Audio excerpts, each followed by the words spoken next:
Welcome back to the NoScore Review Show, where we have in-depth critique and nuanced discussion of some of the latest movies, television, and video games. Lately, it's predominantly been movies, but I think we are about due for another television show review. My name is Nick Green, I am your host, and today we are reviewing Ahsoka, the latest Disney Plus exclusive Star Wars limited series, if you want to call it that, I guess. Scott Milne, I guess he's becoming my resident Star Wars fan reviewer to the show. So welcome back, Scott. Glad to have you back. Oh, thanks for having me back again, Nick. I always love being here. And I always love having you. I always love chatting up some Star Wars with you. So the first part of this review will be spoiler free. We won't get into any plot details or any nitty gritty stuff. There will be an explicit warning for said spoilers after we kind of give our general thoughts and expectations. Yeah, Scott, what are your general thoughts on Ahsoka, or where were you at kind of going into it? I was going into it pretty positive. Kind of seeing that this was very much the Dave Filoni project, and with a little bit of the teaser stuff showing off that it's just like, hey, it's all your friends from Rebels. Well, most of them are back. Right. That's where you see right away. It's just like, okay, yeah, no, like we're kind of getting into hopefully some resolution territory with kind of like a lot of stuff that happened through the Clone Wars and through Rebels all around Ahsoka. Mm-hmm. And I would say that he got into it pretty good. So yeah, I kept seeing around the interwebs that it was kind of being dubbed Rebels Season 5. And I think that's probably a fairly apt description. I think it kind of does an okay job of standing on its own, but because like I watched Rebels, I don't actually know if I finished it though, because I don't remember lots of plot points that happen in this show that they reference. I don't remember watching those in Rebels itself, but I watched like the majority and like a lot of like the highlights and whatnot, or the big moments anyway. So I was kind of coming into this more fresh faced, I guess, than kind of deeply ingrained. I would have loved to have done like a rewatch of everything prior, but time. So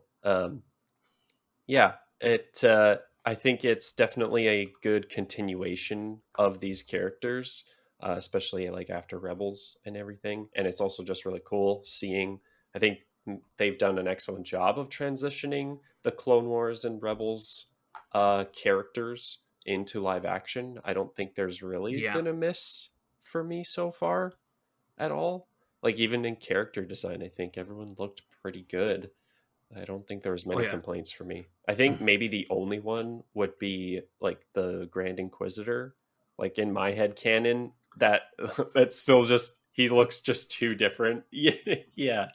He needs this much more head. Exactly. So, yeah. He's probably the worst offender, I would say. But everyone else made a great transition, both like just from a design standpoint and character standpoint. I think the performances were also really good. Just general thoughts overall for the show. I'm still kind of landing in the camp of like it's sort of like landing right in the middle for me. It doesn't feel like required viewing personally, but it's still good, and it's still like much better than like a lot of the like not so great stuff we've got from Disney. Especially like on the front of the shows with like Obi-Wan and Book of Boba Fett. So, and even like Mando season 3, honestly, a little bit. That's me personally, but how do you feel about that? I mean, I definitely see that, right? Because if like we kind of think back to before Disney Plus started launching, I mean, you really did have like your core movie stuff, and then you did have like all your TV show stuff with like Clone Wars and Rebels and one or two of the other ones. And you know, like at times you actually had even some people where they maybe only ever watch the shows, or of course maybe they only ever watch the movies. So it feels like we're still appealing to both of those separately. Now if like you obsess over and watch both of them, then yeah, you're going to be picking up like on every little thing for sure. Hmm. But I mean, definitely going into Ahsoka, like if you've never watched Rebels, then you're just always going to be like, who's that? Who's that? Who's that? Who's that? Who's that? So, Yeah. um, but I like yourself. Actually, like I only recently watched all of Clone Wars and Rebels within like the last 2 years, Hmm. so it's all still been pretty fresh in my head for that. As opposed to, I mean, you kind of do for sure see those fan bases out there where it's just like, yeah, no, people have watched and rewatched and actually kind of really grew up with it, so Hmm. there is that larger attachment to some of those characters, even more so than maybe some like the movie characters. So Yeah. um and definitely going into like sort of like the villains of the show, I mean, unless you've watched any of that TV show stuff, you're not gonna know. All you're gonna know is Empire, and that's maybe about it. Yeah. Yeah. The Imperial remnants, um, that are left over from after episode 6. But Yeah, the kind of looming threat of Thrawn is yeah, like a big mystery if you're going in kind of yeah. blind. You just don't really have any context. Unless you like No, unless we want to bring in like the Thrawn trilogy of books from way back when, right. and that's your only Well, exposure to. or even like Thrawn Legend stuff, Yeah. because I would say that Filoni maybe more so draws his inspiration from like that older stuff, Hmm. more so than even some of the newer stuff. I mean, obviously, um, the Disney accepted canon, I mean, is like that trilogy of books there, but I mean, you don't need to read those going into this show Are like those like are at those all. like official canon, or are those just like legacy books now? Because I thought Uh Rebels was like the only Thrawn canon we had now. no, that new trilogy, I mean, it definitely did go like starting 2015, 2016. Yeah. Any like printed published materials of Star Wars was like, well, at the very least kind of accepted canon, not that Disney is paying too much attention to it. Right. So Okay. yeah, I mean, because a lot of like the comic stuff Hmm. as well is accepted, and I mean that's where actually like a lot of elements from like the Obi-Wan comic series you see incorporated into that TV show Oh, as well. interesting. Okay. Yeah, Cool. yeah. Like when they're on whichever planet trying to escape from Vader initially, Right. that stuff is actually lifted like pretty much right out of the Hmm. comics there. Okay. So Good to know. but yeah, no, going back, you don't need to read or write a whole theological paper on Thrawn, because if you like sit down and like just have an initial glance at like even like the Wikipedia for Thrawn, Right. and it's pages and pages and pages and pages, like no, like definitely like every minute of that guy's life has been recorded at this point. So Yeah. yeah, I think just kind of translating that back to the show as a whole, I think it's definitely tailored way more towards like the longtime diehard fans. Um yeah, like I don't know.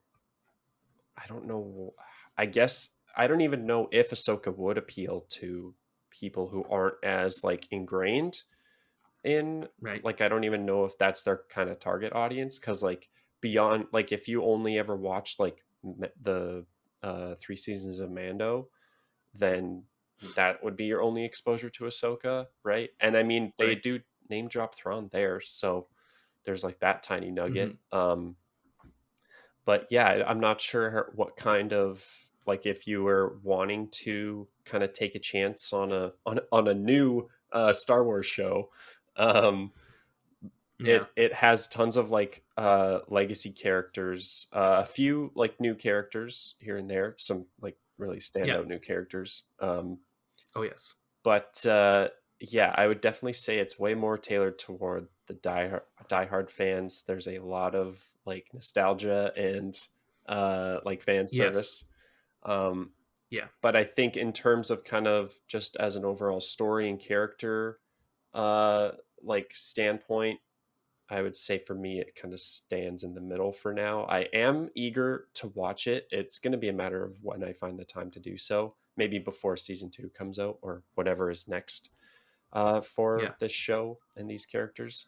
But I am eager to rewatch it and just kind of see how it sits with me again, because like with Mando's season 1 and 2, I kind of look back on them a little more critically, but then I rewatched them recently for like Mando season 3, and I absolutely love them now. So who knows? Yeah. Might Yeah. might sit with me better with age.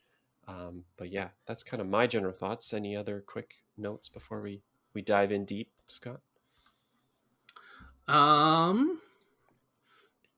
No, I think that's a good precipice for us. Excellent. So this will be your official spoiler warning.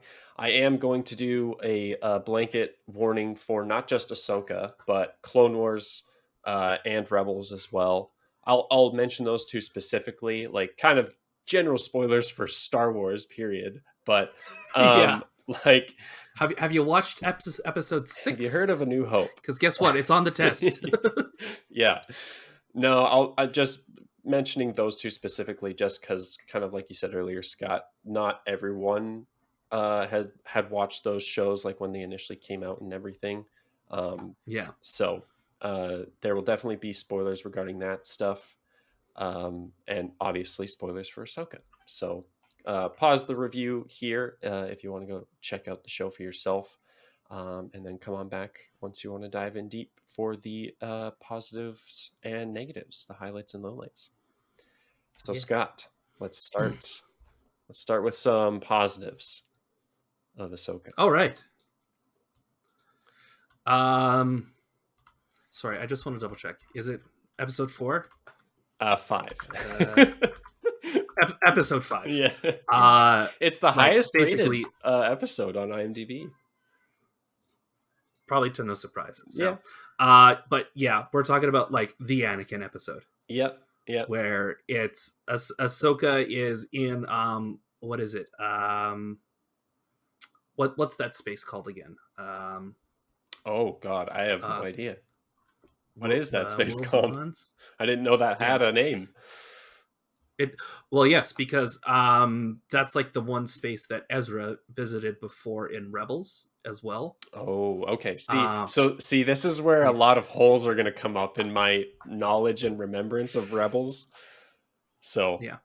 Okay, cool. But yeah, no, like that was initially a space that I think Filoni came up, and I think it was actually something as well he initially pitched to George too. I mean, just because, like, especially when he was doing Clone Wars and a lot of Rebels, he still liked to just kind of run stuff by George Lucas. Mm-hmm. Well, yeah, he was way more involved as well, if I remember correctly. Yeah. He was almost like an unofficial showrunner of those. Oh yeah. But like going to like, yeah, like definitely this, like that space beyond, like, which is outside of time. And it's really interesting because she is interacting with, definitely versions of Anakin, Mm-hmm. but it isn't like Force Ghost Anakin still. Okay. Right, because we never actually saw him as like his Force Ghost until like the very end there. Right. Yes, we're just dropping that final spoiler right away. We're in spoiler territory, so I mean, yes, no holds barred, man. Let's get the Anakin stuff out in the open. Yeah. Well, because I mean, very much you can always continue to tell just which exact Anakin we're talking to based obviously like on his regalia. Right. You know, we go through like all sorts of variations of Clone Wars. Mm-hmm. Of course, we see the Vader suit 1 or 2 times, which, I mean, you know, even those flashes were like, yeah, I think the like editing and effects work and like, I mean, all of it really, but just like the framing of everything, the like smash cuts between Vader and Clone Wars Anakin, like it was just like cool. Especially like to your point with framing. I mean, when they're in the fight and she's on the ground and like the camera's down and like that sort of looking up, and just as he comes approaching on, it's just basically, no, this is very much echoes of Vader. And guess what? Vader, like, there's a reason why Vader is still identified as being like one of the baddest of bad guys all the time. Hmm. So yeah. And one of um my favorite parts, just little moments, we finally get red lightsaber Anakin in live action. yeah, that Like too. that, I am so happy about that because like I'm one of the people Yeah, that kind of wishes he had a red lightsaber at some point before like a full Vader transition, yeah, but yeah, we finally got that. And I mean, just like I said before, the um animated to live action transition, like this is yes, full, like going full tilt with it, man. Like we finally get live yeah. action clone, like Mark II clone troopers again, Oh yes, like which was seeing awesome them to see, run. right? Well, we Yeah, also even get Mark III again because it jumps between time periods, right? We get yeah, Captain Rex finally too, which was so cool. finally.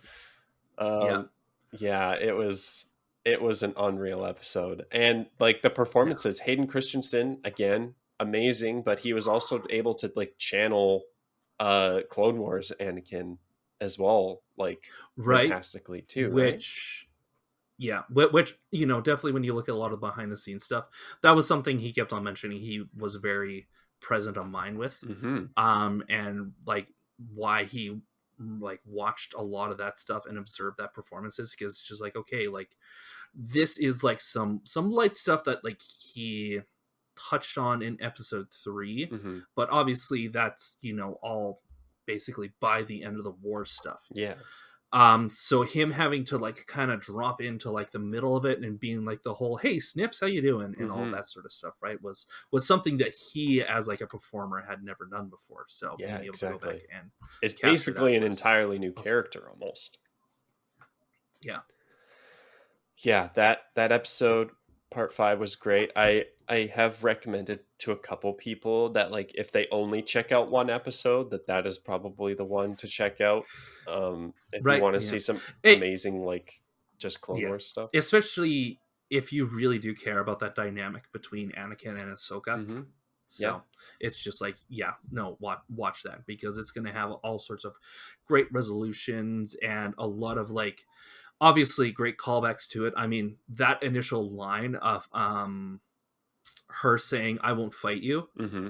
and then him calling back, "I've heard that before." Yep. You Yep. know, very recently he's heard that before. Yep.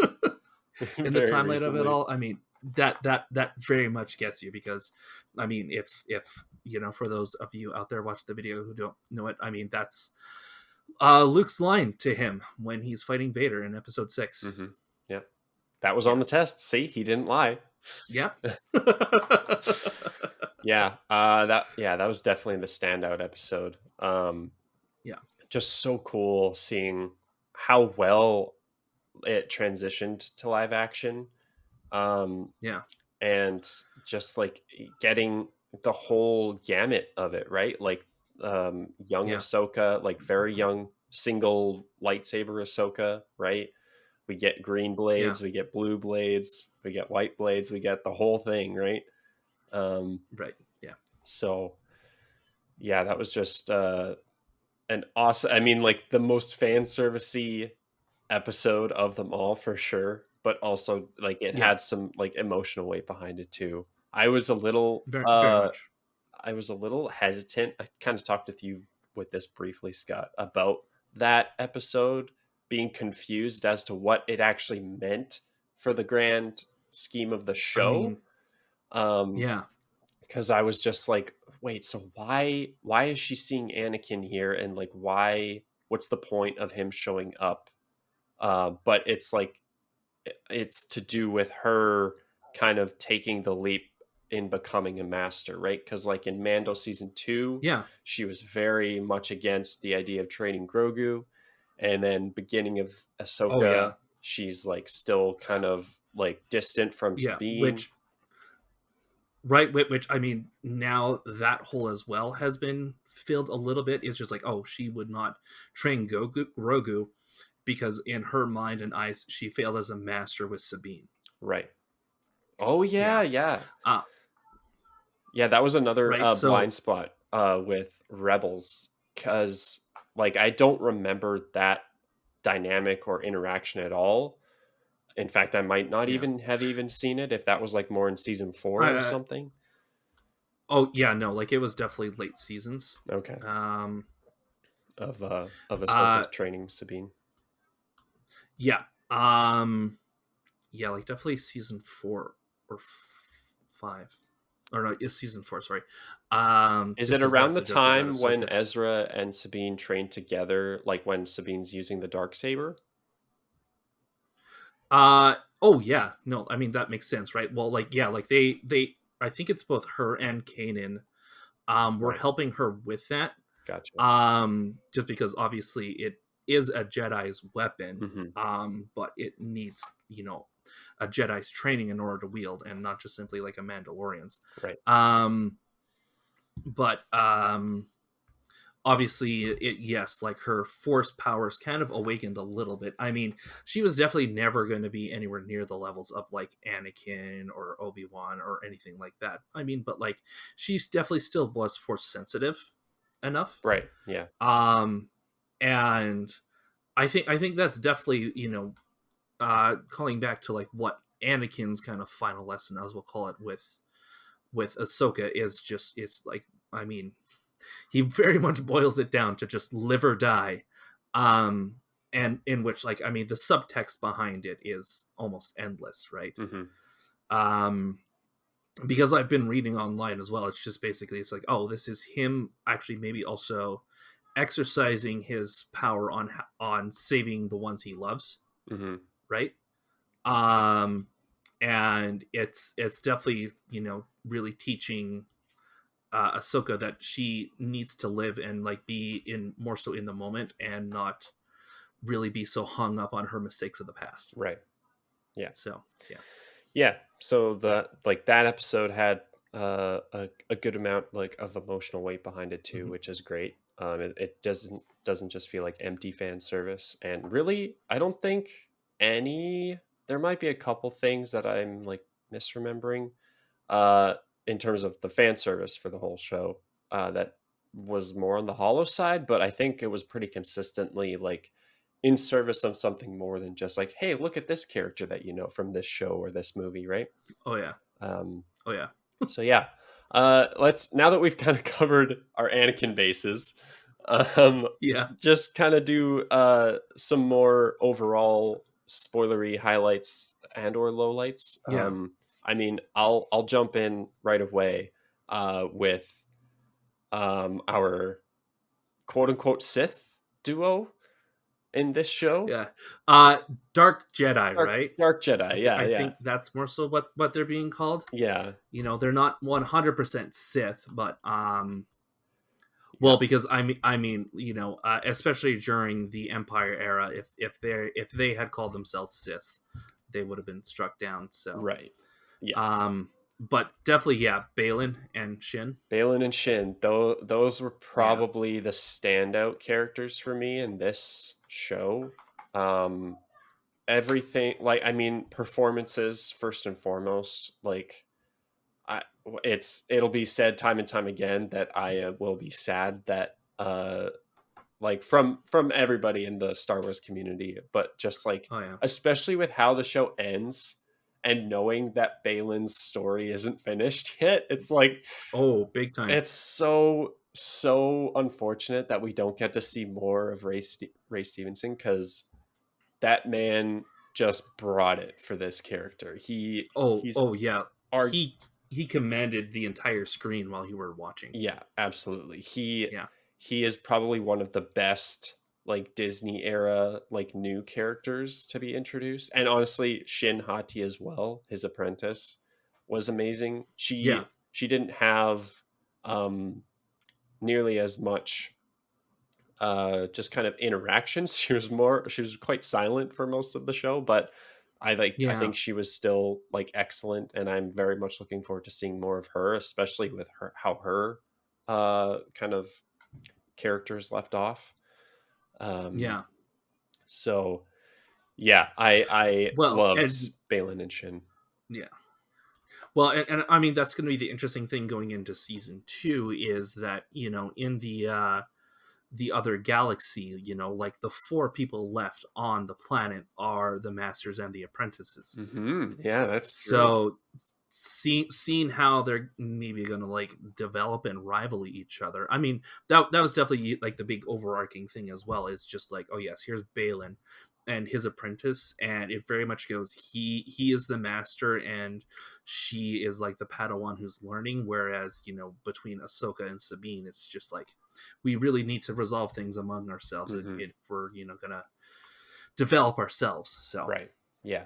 Well, they Ahsoka and Sabine's relationship also feels a little more uh like a level playing field, for lack of a better term, yeah, rather than that position of power and master and learner type relationship. yeah, They feel a little bit more even with each other, which is maybe why they're butting heads so much. yeah. um But yeah, man, Baylan and Shin were fantastic. Like their costume designs were so cool. Their like fight choreography, like Baylan's just sheer Yeah, power. Like not right. only like was like his performance commanding, but like physically he commanded the screen. His fight with Oh yeah, Ahsoka in that little like dome area, map area was yeah. fantastic. It Um, really was. yeah, that was probably one of the highlights for me for this show. And I am saddened that we won't get more of Ray, but I am still very much looking forward to seeing more of Baylan and Shin, if only to see what the hell they're gonna do regarding the statue, or I guess it's more Baylan, but regarding the statues at the end on that Oh world. yeah, Um, right. very intrigued. Well, and I mean that's definitely helping build a lot more awesome mystery of like the relationship with like obviously the father and then the daughter and son, but then also like them and like their whole business with the Force and it expanding just simply beyond the galaxy Hmm.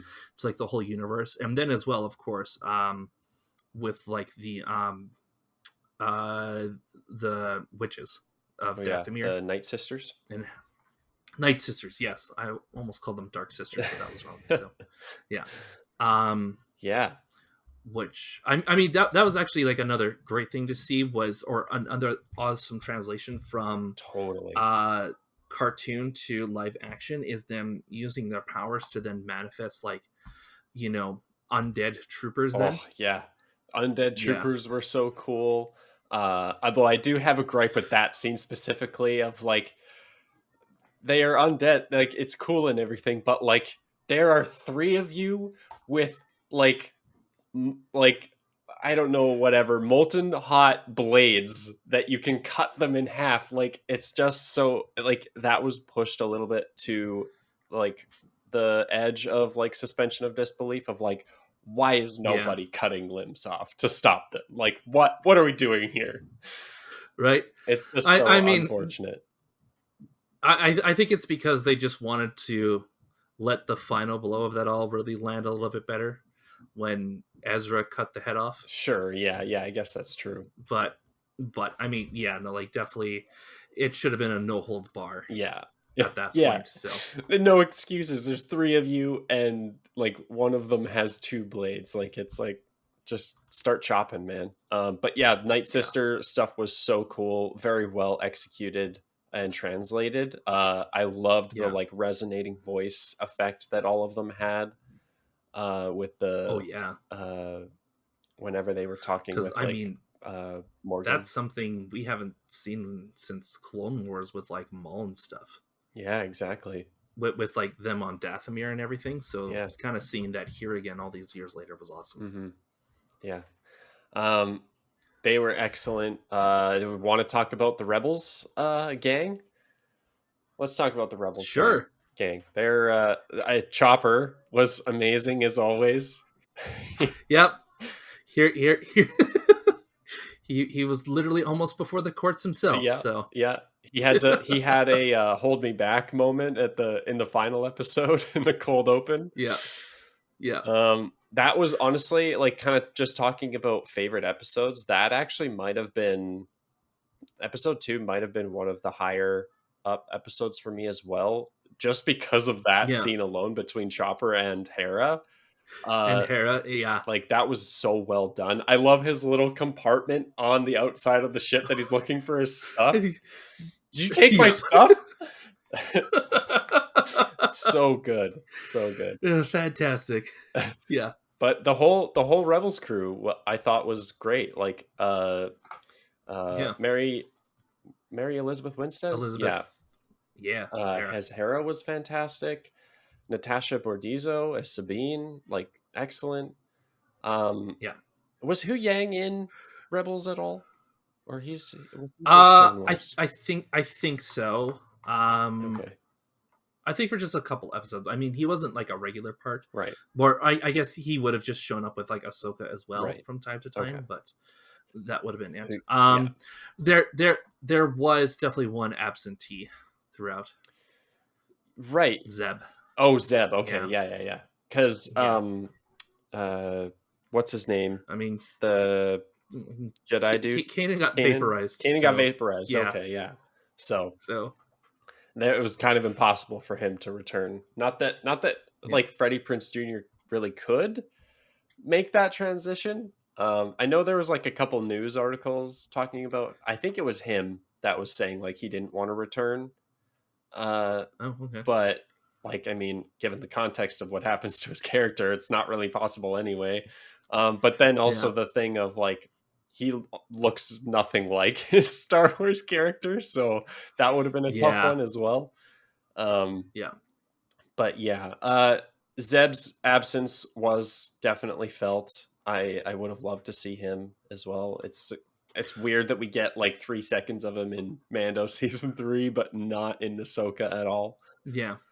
Well, and that was like one thing I kept wondering about, right? Because we kept on seeing his commander in a bunch of scenes, but then never him. Hmm. So Yeah, yeah. But but then of course, funny enough, I mean, what is it? His one wingmate is Dave Filoni. So yeah. Well, and I think he was also um, that must have been yeah. Filoni's character in that same bar or whatever that Zeb was in. So they're Yeah. Yeah. moving along as a group, it seems, more or less. Yeah. Yeah, the whole Rebels crew. Iman Esfandi, I think is how you say his name, as Ezra Bridger was great. Yes. I thought he was Yes. hilarious. He had some great moments. Oh yeah. Seeing his like force powers developed as well was awesome. Oh yeah. And then that little lightsaber building moment in the finale was excellent as well. Oh A nice little yeah. callback. Fantastic. And I saw a Yeah. Reddit post saying I love how they canonized the thin blade from Rebels being Yeah. with the narrow emitter, right? Yeah.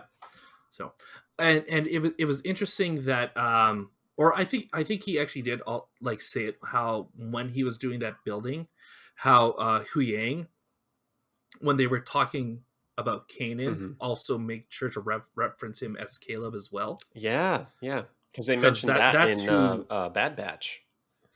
yeah, because that's who Yang would have originally known him as, Right. was him as Kid Caleb, Mm-hmm. so, and not Rebel Kanan. Mm-hmm. So Yeah, that was a yeah. nice little touch there for sure. Um, yeah, I would say, uh, I mean, it's hard to go wrong with Chopper. He was definitely probably my favorite returning character. And I hope Yeah. we get more of him in the seasons and movies to come. Um, Well. but David Tennant's Hu Yang was also great. Oh He yeah. was probably one of the highlights as well. Like the droids in this show, they like say what honestly this like is fairly consistent for all of the Disney era stuff. Like say what you will of the varying degrees of quality. I think the droids are pretty freaking consistent throughout Yeah. all Yeah. Disney Star Wars stuff. Honestly, like even Rise of Um. Skywalker, the new droid there is all right. Okay. Yeah. Yeah. Um. And definitely we had our nice cameo with C3PO Yeah, as that well was with very Anthony unexpected. Daniels. Yeah. The So Deus he Ex he, he protocol droid. right. Yeah, that was a good moment. Putting Yeah. that Senate in Well, his place. and definitely like a way for them to kind of cheat around having Leia in it Yeah, without, yeah, because I'm having. sure, like, if Carrie Fisher was still around, they might have like tried to like squeeze her in for a quick cameo, which would have been cool. Um, Yeah.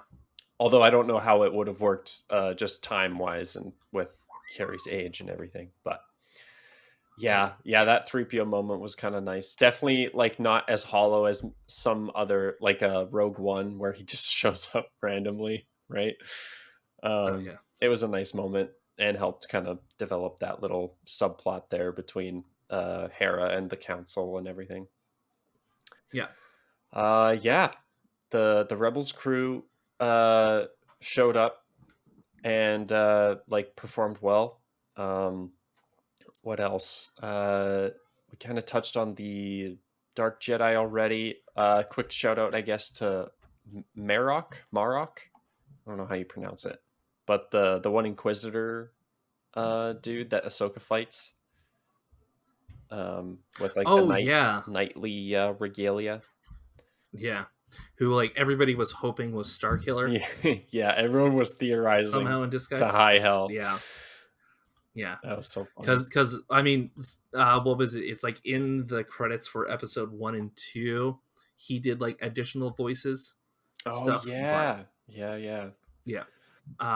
But no, he's not there as like Starkiller or anybody yeah. else. Everyone wants Starkiller back. Yeah. Oh, another Clancy Brown, another Rebels character reprising his role, if only for a brief moment. Oh It yeah. was cool to see him again. Yeah. Yeah. Do you have any big lowlights of the show? Actually, we've kind of been nothing but praise for the most part. I mean, probably one of the initial things that catches you off guard is expecting Sabine to have been dead at the beginning Oh, when she got really? lightsabered. Oh, Something yeah, yeah, fierce yeah. in like, yeah, Yeah, the because yeah, there's been a the like curve. If you look at like a bar graph or something, the curve of people getting stabbed like post Disney acquisition, but also surviving has like is, yeah, skyrockets. right. Because maybe not quite as fatal as what happened to Qui-Gon, but that was still Yeah. At the very least, fairly close. like she maybe shouldn't have been able to like get up as quickly. Like maybe give her one or two Yeah, more episodes in recovery mode. she yeah bounced back very quick. Yeah. So Yeah. Which then argues the point of like, well, then what was the point? I saw a really good like um idea of like, because it was kind of attached to a tangent of the lack of dismemberment in Disney era and not as many hands yeah, getting chopped off. Could have easily yeah, like just chopped one of her hands off and then give her the like metal glove or whatever, and continue that tradition on. That would have right, been right. With a little bit yeah, more viable maybe, because like Luke gets his pretty quickly after getting it chopped off, right? yeah. But if you're talking actual, masters and apprentices, it seems like it should skip every generation. So Right, yeah, yeah, it's hereditary but it skips a generation. yeah. How about Rosario Dawson? You want to talk about her a little bit? I think she warmed up to me like by the end of the show. Mhm. um and maybe it's just a matter of I need to like just rewatch everything like again. I don't remember how she was in Rebels, Ahsoka, not Yeah, Rosario. um but in like general, just yeah, like, because I did rewatch Clone Wars recently and like I have the like scrappy like snippy Ahsoka, younger Ahsoka, in my yeah. head more freshly.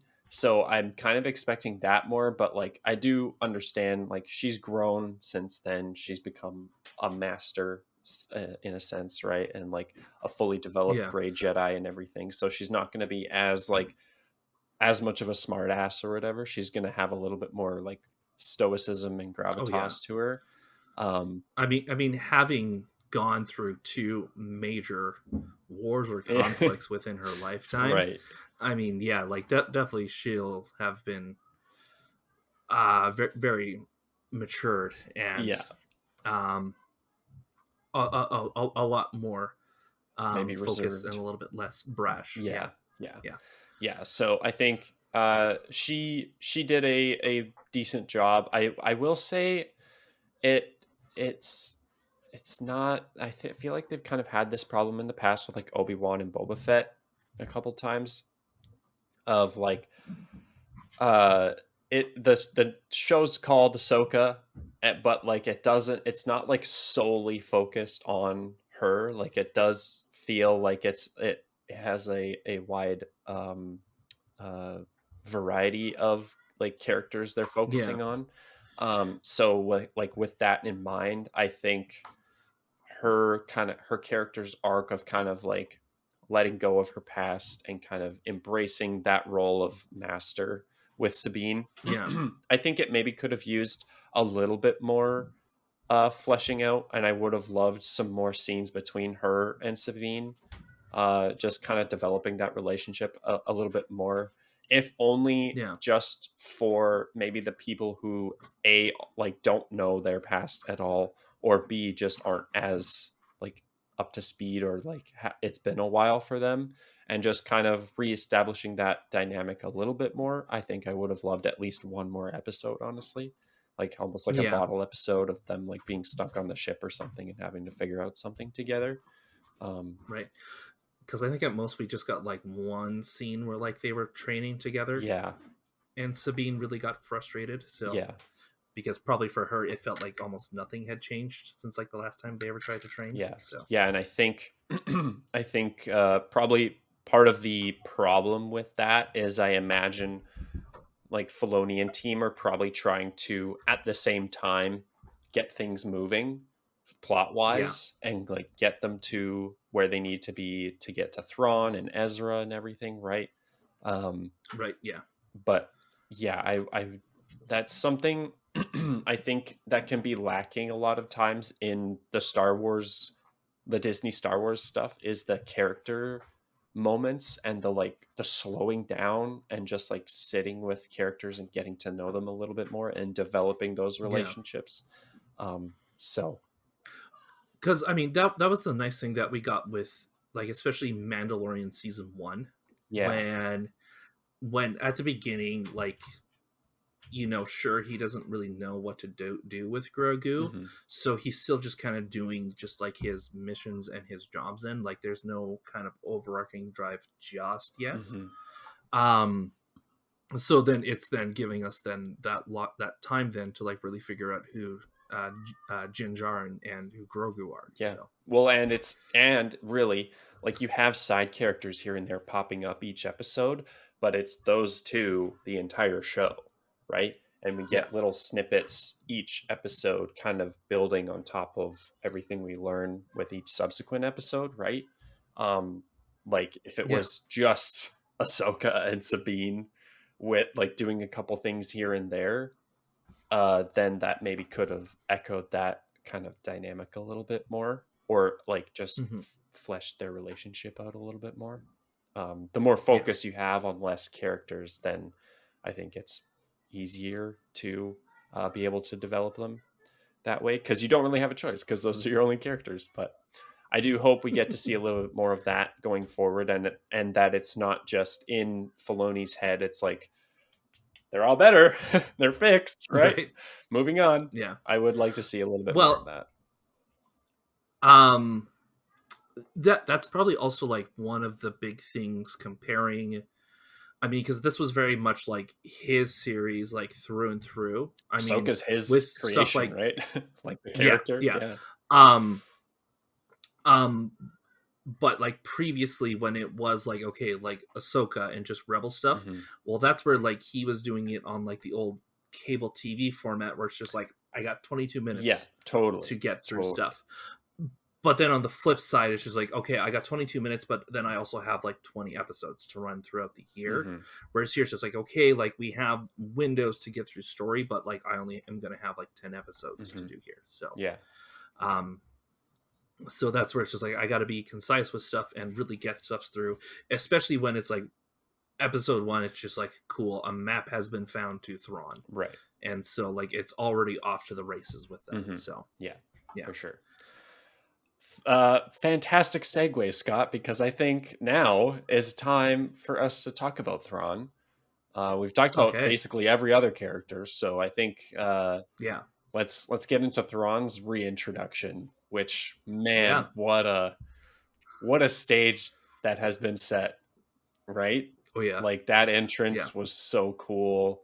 I love the design of his ship and his like battalion and Oh yeah. everything. Um, Yeah. so cool. I I mean, when when he's been with like the same battalion, I mean, even getting into his backstory, like he is all about having the actual loyalty of his soldiers Hmm. and everything, Yeah. and just seeing them just obviously it's been a decade ish or so. Hmm. I don't know, five or I forget where we kind of place the timeline at with stuff, but just obviously them being trapped on the outskirts there for so long and just needing to survive for so long. Hmm. um Definitely would have made it so like they are very much a lot closer together, Totally. and definitely have utmost loyalty, which I mean for sure is probably like why all of like the Empire remnants were so desperate to look for him and get back to him, Hmm. because they knew, I mean, yeah, like the whole heir to the Empire thing is very very transparent here. Yeah, exactly. Yeah, Yeah. for Yeah. sure. Like once again, the transition from animation to live action was amazing. I'm so glad they brought back Lars for this role Oh because yeah. he did just as well a job in live action. He Yeah. commanded the screen much like Big time. Ray Stevenson did. Uh, Yeah. I would have, Just like how his own real life brother did. yeah, right. Naz. Yeah. Oh yeah. So the viewers out there who may not know, yeah, like it's Lars Mikkelsen who is Thrawn, Yeah, and his brother Mads Mikkelsen is Jyn Erso in Rogue One. So or no, Galen Urso. get Galen Erso. Yes. Sorry. He is Jin Urso. He's leading the Yeah. attack on the Death Star. He's the creator of Jyn Yeah, Erso. So yeah. yeah, Yeah. yeah. Um. No, he was amazing. But I loved yeah. every a minute of him, and I'm so glad we're going to get more of him in like Yeah. presumably a season 2, and then whatever Filoni's Yeah. feature film is going to be. Yeah. So that was one thing that I was kind of thinking a lot more towards like the end. It's just like, okay, like where does kind of Ahsoka really land by the end? Because definitely at the very beginning, it's just like, okay, this is really starting out kind of like Rebels, like we're getting all back together with all of our Rebel Hmm. friends, catching up with them. And then like when we get to the Anakin, it's just like, okay, we're a lot more like Clone Wars here, Hmm. where it's just calling back on that and her, kind of needing to be soldier like again. But then by the very end, when it's just like, yeah, Thrawn's return to power and everything, that's where it sort of hit me. It's just like, oh, we're kind of like landing in Empire Strikes Back territory, Yeah, yeah, where it's very much, like it's the dark forces have the upper hand with everything here. I mean, everything is going according to their yeah, plans. So, and it's going to be kind of up to, the heroes of like, New Republic and of like the Force and everything to, maybe kind of strike back, yeah, in season 2 of Ahsoka. yeah. I think that kind of ties in what I wanted to say about like Thrawn's like introduction and just kind of how they handled him in this show is that I think while I did love like pretty much everything that I saw of him, I would have still liked to see. Okay, we're back. Bit of technical issues there. We lost Scott's camera for a moment there, Mm. but we're all back and ready to go again. Where I was left off was just talking about how I do wish we got a little bit more, just kind of evidence of Thrawn's like threat level. I was like looking back, I don't really think we got much kind of stakes implemented in terms of like what they're going to lose Hmm. because no major characters died or even got injured, I don't think. The Purrgil, I think, is that what the crab Yeah, creatures were? Uh, those are the whales. Yeah, oh, the Purrgil are the whales. Oh, okay. yeah, But the crab creatures they find that were with Ezra, like they don't get like destroyed or anything or killed no, off. Um, yeah, so there wasn't a ton of like losses on their side by the end of the season, which leads me into kind of what you were saying, Scott, is that's what I hope to see like right away with season 2 is start like once kind of Thrawn and the Night Sisters get set back up on Dathomir and everything or whatever that looks like. That we really start seeing like New Republic tries to go in, they kind of underestimate what Thrawn is all about, and then he yeah, just starts decimating like ships yeah, and like I as weird as it sounds, I do hope we get some like major losses to just like because that's been another thing with like the Star Wars and Marvel stuff that comes out lately yeah, is like just a complete lack of stakes because like people just seem to have some sort of plot armor the entire time and like I'm right there with you Star Wars fans, like I love these characters but like it's just not an intriguing or engaging story if like we yeah, don't have some level of like crazy stakes, you know. um like that's how you get like masterful storytelling and like truly engaging plot and stakes overall is uh like just start killing yeah, people off and like decimating ships. yeah. I mean, I think that's where Mandalorian season 3 kind of fared a little bit better because Hmm. some Mandalorians actually died, and like some like one Mandalorian that you liked at least Oh kicked yeah, the yeah, bucket yeah. as well. Yeah. Hmm. Um, so I think that was definitely a little bit of a 180 there, was that, yeah, like you definitely had like all like this fighting and injury going down in there, but then going to Ahsoka and it's just like, oh, we're still kind of writing off of Rebels, where you never saw that stuff in Rebels. I mean, it was even like their mandate that, that Rebels group wasn't about killing or anything, like they Hmm. were definitely your PG rebellion fighters. Yeah, um causing havoc, that's about it. yeah. I mean, you did see a little bit of that change in Ahsoka when, yeah, no, like they're cutting down like his night troopers and everything initially, Right, yeah, not yeah, once but twice. But yeah. still definitely no dismembering. So, but it definitely will be interesting coming back where it's just like, okay, yeah, like with Thrawn's returning, and if he's going to restore the Empire, like he's gonna be doing some fights against the New Republic, who Yeah. by their own testament are having a rough enough go as it is, trying to bring order back to like the galaxy once again. Totally. Yeah.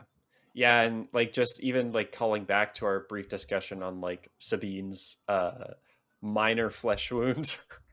uh Yeah, like that I it would be nice if they started embracing cuz like we joke about it but like losing a limb actually can serve as like a like perfect symbol of like the sacrifices or the like damage you've taken on as a person, yeah. right? Like it's a constant reminder, I and mean like that's in Vader's whole shtick. exactly the original Yeah, trilogy, Luke has that moment where he like realizes, oh, I have a mechanical hand like my dad, and yeah, like there's layers to it, and I really hope they like start implementing that more and not just kind of that like surface level um plot of just kind of bringing all of these like beloved characters together to show some cool Star Wars imagery, and but then that's about it. Like I really hope they're able to like get to a point where they delve deep into like more like nuanced character stuff and like more there's yeah, just like compelling stories and everything, right? um so yeah, not putting too much of high hopes with like Ahsoka and whatever is next going forward, but a man can dream. right. um yeah, so I think I don't know, do you have any other big highlights or lowlights, Scott? I feel like we covered a lot of I think, ground. yeah, no, I think that covers it pretty well for Yeah, highlights and I lowlights would here. say I know we kind of talked about this pre-recording of using this outline, but I haven't looked at it once this entire show. Um, But yeah, like I think the 8 episodes, like as middling as the show was for me as a whole, 8 episodes I think was pretty good. I think they utilized that time pretty well. Yeah. Um, the like all the characters, I think the performances behind the characters I think were really well done. If only we're lacking maybe a little bit more character work that I was hoping for between some of the characters. Yeah. And then just like introducing a little bit more stakes, hopefully for going forward. Oh yeah. um, I am sad that we won't get Ray Stevenson back, but I am excited to see where uh, Baylan and Shin's stories go forward, because those were the definite highlight characters for me. Hmm. Um, I would say I'll let Scott take the Shadow Warrior episode as his favorite. I get my favorite would probably be the second episode. It was a pretty cool lightsaber fight between Ahsoka and Marok, and Yeah. then the fantastic ship battle with Hera and Yeah. Chopper was a standout for me as well. Um, I also thought that just the naming of all the episodes was pretty spectacular as well. Yeah, Like yeah, like those were what like great. for the final episode when it's the Jedi, the Witch, and the Warlord. Yeah, I straight love up that. C.S. Lewis, right? Right? but it fit perfect. So Totally, yeah. yeah. I agree. Yeah. Just one random high or low light, I guess. It's just like a Okay. gripe. I wish we got more Sabine jetpack. I'll just say that. Oh yeah.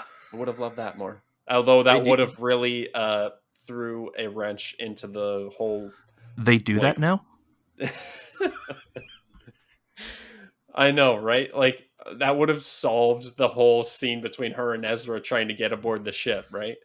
Yeah. Oh well. Yeah, that's kind of where me and Scott land with Ahsoka. Oh Looking yeah. forward to seeing more and how they develop this kind of Thrawn thread through Yeah. the future Star Wars projects. Loved the transition from animation to live action for all of the Yeah. characters and everything. Because I'm curious because I think one of the projects that's still in development is Skeleton Crew. Yeah, I believe so. As far as So I I'm wondering if covered. what's all been happening here is going to be tying into that Yeah, as could be. well. So Yeah. or sorry, not necessarily Skeleton Crew. I think I'm talking about Rangers of the New Republic. Rangers of the. I don't think I've heard of that. Is that a new announcement or anything or something? Like I think during like one of the Because the there was the X-wing show that got canned. I think I mean that's the whole other thing as Rogue well Squadron is or whatever. yeah. Um, I think that was the show that got canned. oh, I think that's it. I think that that got canned. Oh, okay. Yeah, sorry. But yeah, I think Skeleton Crew is maybe supposed to be part of New Republic era here. So And then I think because Acolyte will be our next thing on the slate in terms of timeline. yeah, But that's going to be like jumping way back, and it's going to yeah, seemingly be its own thing. Like I think it's hundreds of years before Phantom Menace takes place, so we'll finally right, get yeah. some High Republic era stuff. That's the big exciting thing with that show is that like, hey, we're kind of really going back to like a canonical pre episode 1 time, Yeah, or I guess pre now Tales of the Jedi time. So yeah, I guess because so. they Hey, kind of usurped that a little bit, but yeah, yeah, yeah. Man, this timeline is getting screwed up. Let me tell you. Remember when it was 6 movies and that's it? boy, do Uh, I. okay. Well, that is where we will wrap up our review for Ahsoka. Please let us know what you thought of the show down in the comments below, or you can tag us Mhm. on the socials. Scott, where can the people find you? You can find me at Scoptimus7 wherever there is a socials platform for it. So, Fantastic. um, mostly on Twitter these days. So, yeah, Cool. come find me and my jokes on there. All right. And you can find me wherever you're listening to or watching this episode of the NoScore Review Show. Recent reviews include Gareth Edwards, tying it back to Star Wars, the Rogue One director's new sci-fi action adventure movie, The Creator. Yeah. You can go check that out. That's a solo review from me. So you can go check out my thoughts on that. Now is the time of the spookies for this year. It is October Ooh. as of recording this. So I've got tons of horror movie reviews and a franchise review of the Conjuring franchise, as well as I will have a Friday the 13th franchise and review coming since we have one of those this October, which is very exciting. I'm going to recap all of those movies. In terms of upcoming stuff, I will hopefully try and do a review for Loki season 2 because that just premiered recently as of this recording. And then, yeah, just more spooky movies coming in October. Exorcist Believer, I still want to try and go see and review. Maybe even Saw X if I have the time. Scorsese's new movie, Killers of the Flower Moon, will be getting a review as well. And then Five Nights at Freddy's is the last thing on the docket at the end of the month. So lots of stuff coming to the channel in the coming days and weeks. So be sure to keep an eye out on YouTube or your favorite podcast listening service. Otherwise, you can find me on all the socials and on Letterboxd at NoScore or at NoScore Reviews. Thank you all so much for watching and listening. Scott, thank you once again for joining me to talk Star Wars. And we'll Thanks see for you always all having me, Nick. in the next review. Bye bye.